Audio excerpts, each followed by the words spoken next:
Angelus Domini nunciavit Mariae et concebit. Bonjour chers frères et sœurs en Christ, nous commençons notre méditation au nom du Père et du Fils et du Saint-Esprit. Le Seigneur soit avec vous. Chers frères et sœurs en Christ, aujourd'hui nous sommes invités à méditer, d'essayer de mettre en pratique ce que nous disons. Prions le Seigneur. Éternel Tout-Puissant, merci d'avoir nous donné la force de se réveiller ce matin et de mettre ton amour en pratique, comme tu nous invites à aimer nos frères et sœurs et à t'aimer et en te servant dans la vie de nos frères et sœurs, nous te servons, Seigneur. Donne-nous la force et du courage de rester toujours les modèles, de mettre en pratique ce que nous disons. Par Jésus-Christ, notre Seigneur. Amen. Chers frères et sœurs en Christ, l'histoire de ce matin, il y avait un prince.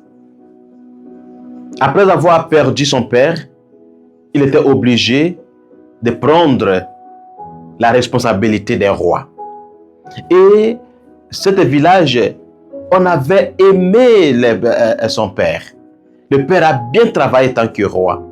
Il était un homme de justice. Il était un homme qui aidait les pauvres. Il était un homme qui donnait la nourriture aux gens qui n'avaient rien. Et dès que le jeune homme a pris le pouvoir, il a voulu honorer son père. Et qu'est-ce qu'il a décidé? De faire un monument au milieu des villages. Et il a appelé les gens qui pouvaient faire. Il a dépensé vraiment l'argent pour faire le monument de son père. Et les gens étaient contents parce que son père était quelqu'un qu'on respectait, quelqu'un de justice, quelqu'un d'honnête, quelqu'un qui disait la vérité et quelqu'un qui cherchait vraiment le développement du village. Ils étaient contents de voir son fils en train de refaire les chefs sous forme de monument. Après avoir conclu de faire, tout le monde aimait vraiment de voir. Dès qu'ils voyaient ce monument-là, ils étaient contents parce que le père était toujours avec eux.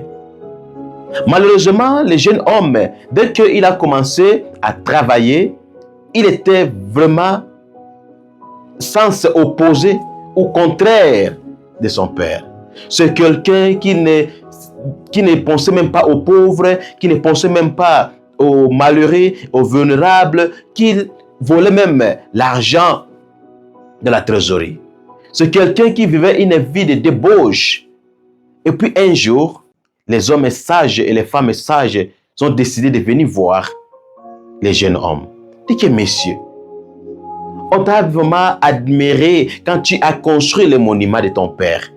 Mais ce que tu vis et tu fais, c'est le contraire de ce que tu nous montres de ton père. Ton père n'était pas comme ça. Ton père était quelqu'un qui aimait, quelqu'un qui partageait, quelqu'un qui pensait aux pauvres. Mais qu'est-ce que tu fais là? Le jeune roi était vraiment déçu. Et dans ce moment-là, il a pensé à changer. Chers frères et sœurs en Christ, ce matin, le Seigneur nous parle des gens qui sont prêts à construire les tombeaux, des prophètes, les gens qui sont en train de parler, des gens qui étaient honnêtes, les gens qui parlent, des gens qui vivaient une vie modèle, les gens qui prennent les noms des saints, mais leurs vies sont contraires de ce qu'ils pensent. Chers frères et sœurs en Christ, est-ce que ce que tu crois, ce que tu dis, c'est la même chose que tu fais? Beaucoup parmi nous, nous disons que nous croyons en Jésus-Christ, mais est-ce que Jésus-Christ est un voleur? Est-ce que Jésus-Christ est un tribaliste? Est-ce que Jésus-Christ que nous suivons étant que les chrétiens est quelqu'un qui divise? Souvent nous sommes comme cet jeune roi qui a voulu honorer le père par un monument, mais sa vie était contraire de son père. C'est la même chose. Notre vie étant que les chrétiens sont contraires de la vie de Jésus qui est notre maître.